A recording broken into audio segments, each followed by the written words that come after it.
Hello guys, you all are welcome to a channel CS and law street और मैं हूं चारू। आज मैं आप लोगों के लिए एक टॉपिक लेके आई हूं जिसे मेमोरेंडम ऑफ एसोसिएशन बोलते हैं और हम इसको MOA भी बोल सकते हैं या मेमोरेंडम भी बोल सकते हैं। बहुत ही ज़्यादा इम्पॉर्टेंट टॉपिक है, सबके लिए बहुत ही ज़्यादा ज़रूरी है for insiders as well as for outsiders to.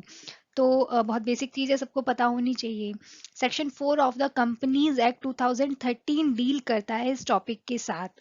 सो ये एक document and it's a main document of the company जो डिफाइन करता है उसके ऑब्जेक्ट्स को। ये एक आइडेंटिटी कार्ड का रोल प्ले करता है। जैसे एक आइडेंटिटी कार्ड एक पर्सन की आइडेंटिटी बताता है, उसका नेम, उसका स्टेटस, उसका कैरेक्टर क्या है, उसका एड्रेस क्या है, ठीक इसी तरीके से MOA defines all these things of a company. इसे कंपनी का चार्टर या कॉन्स्टिट्यूशन भी बोला जाता है और ये गवर्न करता है relationships of the company with its outside world. Company अपने आउटसाइड वर्ल्ड के साथ कैसे डील करेगी ये एमओए बताता है। एक बार एमओए बनाया जाता है at the time of incorporation of the company. Company का नेम, एड्रेस, उसके ऑब्जेक्ट्स, उसकी और भी कुछ चीज़ें होती हैं वो बताई जाती हैं इस डॉक्यूमेंट में। But according to the needs of the company it can be altered from time to time. जैसे जैसे कंपनी की नीड्स बढ़ती जाएंगी, उसकी नीड्स चेंज होती जाएंगी, ये डॉक्यूमेंट भी हम चेंज कर सकते हैं। ये एक पब्लिक डॉक्यूमेंट होता है। पब्लिक डॉक्यूमेंट का मतलब होता है वो डॉक्यूमेंट जो अवेलेबल होता है for general public. General public इसको कभी भी देख सकती है, कभी भी इसकी डिमांड कर सकती है।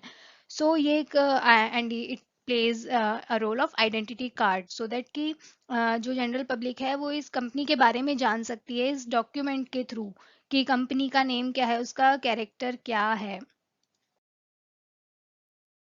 डॉक्यूमेंट होता है एमओए। और एक हमने लास्ट टॉपिक कवर किया था companies act 2013।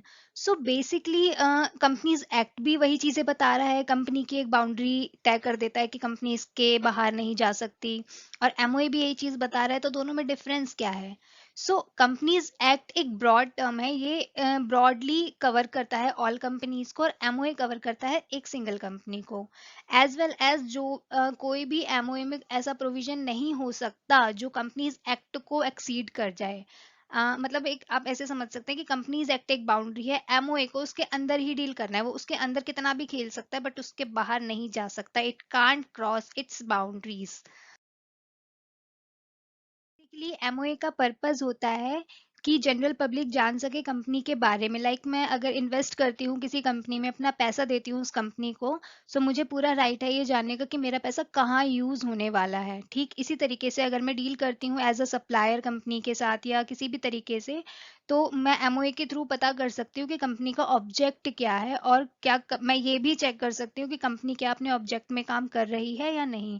So basically objects बताता है जनरल पब्लिक को, कंपनी की इंफॉर्मेशन देता है, बेसिक इंफॉर्मेशन जो राइट है किसी का भी जानने का।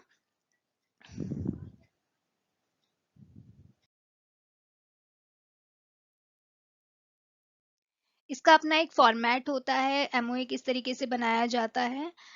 इसमें 6 क्लॉजेज होते हैं। इसमें एक कंफ्यूजन है, अगर आप गूगल पे चेक करेंगे, आप कहीं भी चेक करेंगे ना, तो आपको एक और क्लॉज दिखता है, सब्सक्रिप्शन क्लॉज, जो अभी यहाँ लिस्ट में नहीं है। लेकिन आप अगर एक्ट में चेक करेंगे तो सब्सक्रिप्शन क्लॉज नहीं है। पहले होता था सब्सक्रिप्शन क्लॉज। उसमें क्या होता था कि जो भी सब्सक्राइब करते हैं इनिशियली कंपनी के शेयर्स, उनका नाम विद उनका साइन उस क्लॉज में आता था, बट अभी वो क्लॉज नहीं है। अभी 6 क्लॉजेज ही हैं, बट वो हटके एक नया क्लॉज आ गया है। सो हर क्लॉज की अपनी एक जगह है जो वहां से नहीं हिल सकता। लाइक फर्स्ट अगर नेम क्लॉज है तो फर्स्ट नेम क्लॉज ही रहेगा हर कंपनी के मेमोरेंडम में। सेकंड सिचुएशन क्लॉज होता है। सिचुएशन क्लॉज का मतलब होता है registered office of the company, उसका एड्रेस बताया जाता है इस क्लॉज में। थर्ड क्लॉज होता है ऑब्जेक्ट क्लॉज। ये क्लॉज बहुत ही ज्यादा इंपॉर्टेंट है क्योंकि इसी क्लॉज के थ्रू हमें पता चलता है कि कंपनी का ऑब्जेक्ट क्या है, कंपनी किस पर्पज से बनाई गई है। फोर्थ होता है लाइबिलिटी क्लॉज, कि कंपनी की लाइबिलिटी किस हद तक है या उसके मेंबर्स की लाइबिलिटी किस हद तक है, ये क्लॉज हमें बताता है। फिफ्थ होता है कैपिटल क्लॉज। ये बताता है कि जैसे कंपनी एक स्टार्ट होती है, उसको स्टार्ट होने के लिए कैपिटल अमाउंट चाहिए होता है, एक इनिशियल अमाउंट चाहिए होता है। ये कैपिटल क्लॉज हमें वो बताता है कि कंपनी किस अमाउंट से स्टार्ट की गई है और कंपनी की कैपिटल कितनी है। सिक्स्थ क्लॉज होता है नॉमिनेशन क्लॉज। ये क्लॉज सिर्फ OPC like one person company case में ही होता है। मैं एक छोटा सा बता देती हूँ।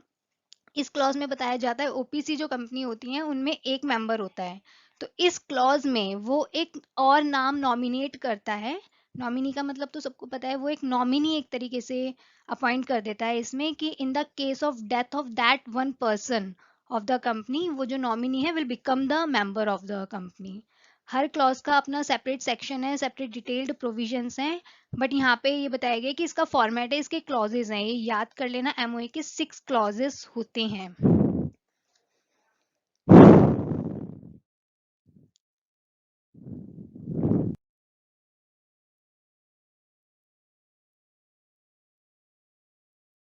तो जब भी नाम आता है एमओए का, साथ ही साथ एक नाम आता है अल्ट्रा वायरस। अल्ट्रा वायरस का मीनिंग है बियॉन्ड द अथॉरिटी, कि जिसको अगर कोई अथॉरिटी मिली हुई है, कोई पावर मिली हुई है अगर किसी को, तो he can't exceed that authority. ठीक इसी तरीके से मेमोरेंडम ऑफ एसोसिएशन जो है उसको कॉन्स्टिट्यूशन बोला जाता है कंपनी का, और ये इंटरनल रूल्स बना देता है कंपनी के लिए, एक स्कोप बना देता है, एक एरिया बना देता है जिससे बियॉन्ड कंपनी नहीं जा सकती।